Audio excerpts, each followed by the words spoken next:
Assalamualaikum warahmatullahi wabarakatuh. Kami dari kelompok 3 akan mempresentasikan materi yang berjudul perilaku tercela. Di sini saya akan menjelaskan sedikit materi tentang sifat licik. Sifat licik merupakan salah satu sifat yang sangat merugikan diri sendiri maupun orang lain. Sangat merugikan karena orang yang memiliki sifat ini memiliki banyak sekali akal yang buruk. Contohnya, lihai dalam menipu maupun lihai dalam berbuat curang. Adapun ciri-ciri orang yang memiliki sifat licik, yang pertama, senang apabila melihat orang lain mendapatkan kesusahan. Yang kedua, tidak senang apabila melihat orang lain mendapatkan kenikmatan. Yang ketiga, mempunyai banyak ide yang buruk untuk menghancurkan orang lain. Yang keempat, mencapai tujuan dengan jalan pintas. Yang kelima, pandai dalam menipu. Adapun bahaya orang licik bagi orang lain, yang pertama, kerap menemui orang yang saling menjatuhkan demi mencapai tujuan. Yang kedua, menyebabkan seseorang menjadi rakus. Yang ketiga, ingin menjadi dirinya yang paling unggul. Yang keempat, imannya akan semakin habis.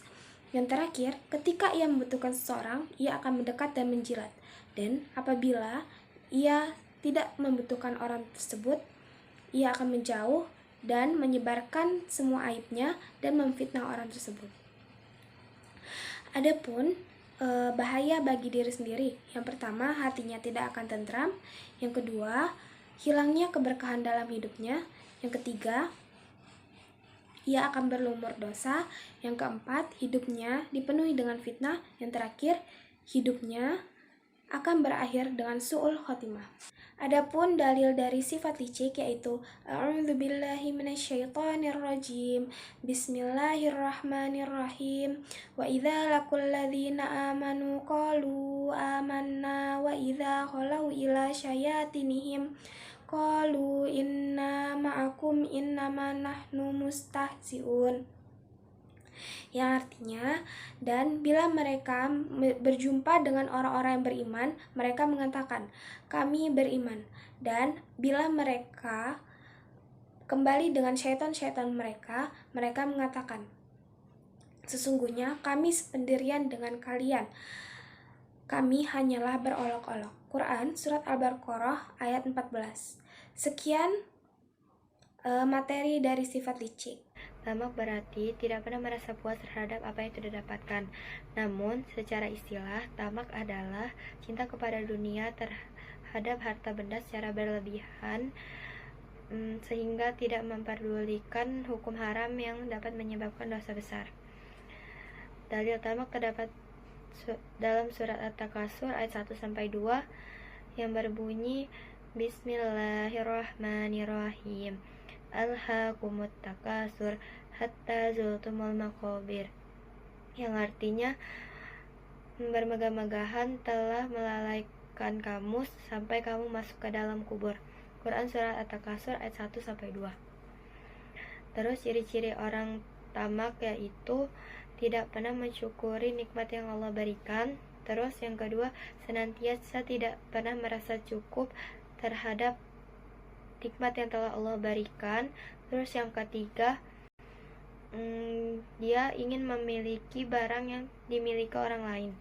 Terus cara menghindari sikap tamak ini, kita harus mensyukuri nikmat yang telah Allah berikan.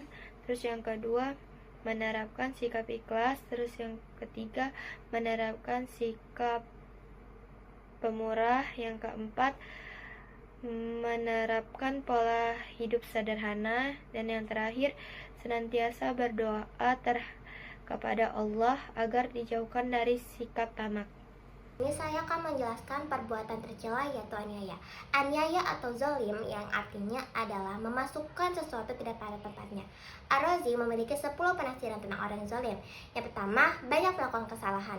Yang kedua, bertauhid di lidah tapi beda dengan apa yang dilakukannya. Yang ketiga, lebih bagus kulitnya daripada isinya. Yang keempat, membaca Al-Quran tapi tidak mempelajari isinya. Yang kelima, melakukan dosa besar. Yang keenam, orang yang jahil. Yang ketujuh, berputus asa. Yang kedelapan, tidak mau berhenti bermaksiat. Yang kesembilan, orang yang telah dihisab masuk neraka. Dan yang terakhir, orang membaca Al-Quran tapi tidak mengamalkan isinya. Ali bin Abi Thalib radhiyallahu anhu mengatakan, sesungguhnya kezaliman memiliki 3 macam. Yang pertama, kezaliman kepada Allah atau syirik. Syirik merupakan kepercayaan di mana mengingkari bahwa Tuhan yaitu Maha Esa atau Maha Kuasa. Sesuai dengan firman Allah Subhanahu wa taala di surat Luqman ayat 19 yaitu A'udzubillahi minasyaitonirrajim. Bismillahirrahmanirrahim. Wa iza qala Luqman li ibnihi wa huwa ya'izuhu ya bunayya la tusyrik billah inna syirka la zulmun azim. Yang artinya, dan ingatlah ketika Luqman mengatakan kepada anaknya saat dia sedang mempelajari pelajaran, hei anakku, janganlah sesekali kamu mempersekutukan Allah. Sesungguhnya mempersekutukan Allah merupakan kezaliman yang sangat besar. Yang kedua, zalim kepada diri sendiri. Sebagian besar manusia melakukan dosa-dosa kecil baik sengaja maupun tidak sengaja. Oleh karena itu, kita harus banyak-banyak beristighfar dan juga meminta ampunan kepada Allah untuk mengampuni dosa kita yang disengaja maupun atau lupa ataupun memang tabiat manusia. Dan yang terakhir adalah kezaliman kepada manusia. Biasanya orang yang zalim kepada manusia itu suka berbuat kasar, menyakiti perasaan orang lain, dan juga sering bermusuhan. Biasanya itu dia kalau bergaul dengan orang lain, orang yang bergaul dengannya masih tidak nyaman. Dan juga ketika dia tidak suka pada suatu hal, dia akan melakukan apapun itu tanpa mempedulikan yang terakhir. Padahal Rasulullah SAW bersabda, sesungguhnya manusia itu harus memberi manfaat sesama manusia. Oleh karena itu kita harus berusaha untuk menolong sesama manusia. Saya akan menjelaskan tentang diskriminasi. Secara bahasa, diskriminasi berasal dari kosakata bahasa Inggris yaitu discriminate atau yang berarti membeda-bedakan. Kemudian kosakata tersebut diadopsi menjadi kosakata bahasa Indonesia yaitu diskriminasi atau yang berarti membeda-bedakan orang lain berdasarkan ras, suku, budaya, bahasa maupun agama. Yang kedua, dampak negatif diskriminasi. Antara lain, yang pertama, memunculkan permasalahan antar kelompok. Yang kedua, menimbulkan masalah sosial yang baru. Yang ketiga, menghambat kesejahteraan kehidupan. Dan yang keempat adalah menghalangi tegaknya keadilan. Lalu cara menghindari diskriminasi yaitu dengan mengedepankan sikap musawah atau persamaan. Menempatkan sesama manusia pada posisi yang sejajar merupakan keutamaan yang akan menjadarkan setiap orang untuk memberikan yang terbaik dari apa yang dilakukan.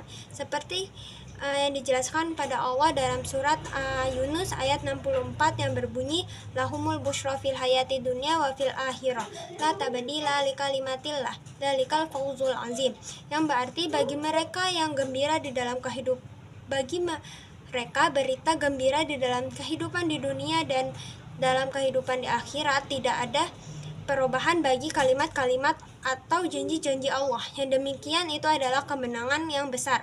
Dan yang terakhir adalah hikmah menghindari sikap diskriminasi. Antara lain, yang pertama mengutamakan orang lain, yang kedua tidak menjadi beban orang lain, yang ketiga ramah tamah terhadap sesama manusia, dan yang keempat berperilaku sesuai ajaran Islam. Saya akan meringkas serta menyimpulkan keempat materi yang telah dijelaskan oleh teman-teman saya.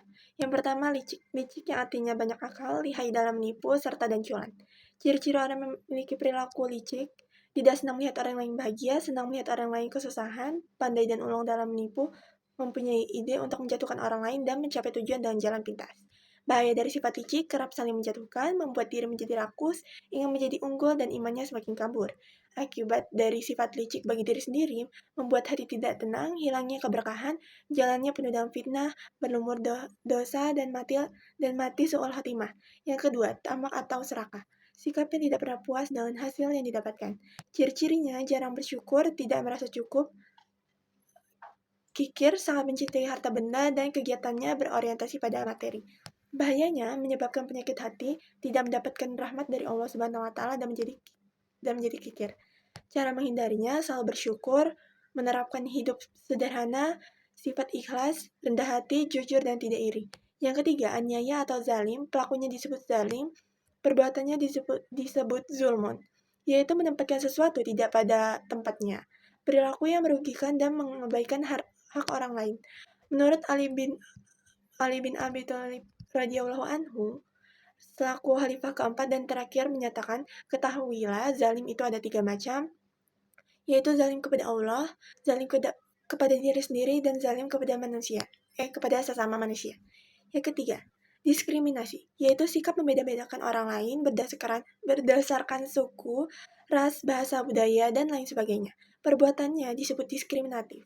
Perbuatan ini muncul disebabkan adanya penyimpangan individual, biasanya dilakukan oleh orang-orang yang mengabaikan dan menolak norma-norma yang berlaku. Dampaknya, munculnya sektarianisme, yaitu merujuk pada ideologi atau lainnya yang mencegah belah dan kekerasan yang didasarkan pada suatu perbedaan. Selain itu, akan terjadinya permusuhan antar kelompok, mengundang masalah sosial, menciptakan penindasan, dan menghalangi keadilan. Cara menghindarinya dengan sikap musawarah atau persamaan yang dapat menciptakan rasa kesejajaran, persamaan, dan kebersamaan. Hikmah menghindarinya menjadi rendah hati, ramah, tidak sombong, dan menunaikan kewajiban serta berperilaku sesuai dengan ajaran Islam. Kesimpulannya, keempat perilaku tersebut ialah perilaku tercela yang dapat merugikan diri sendiri, orang lain, maupun kelompok. Perilaku yang dapat merusak hubungan antar sesama. Sekian presentasi yang bisa kami sampaikan. Maaf jika presentasi yang kami sampaikan kurang memuaskan. Kami akhiri. Wassalamualaikum warahmatullahi wabarakatuh.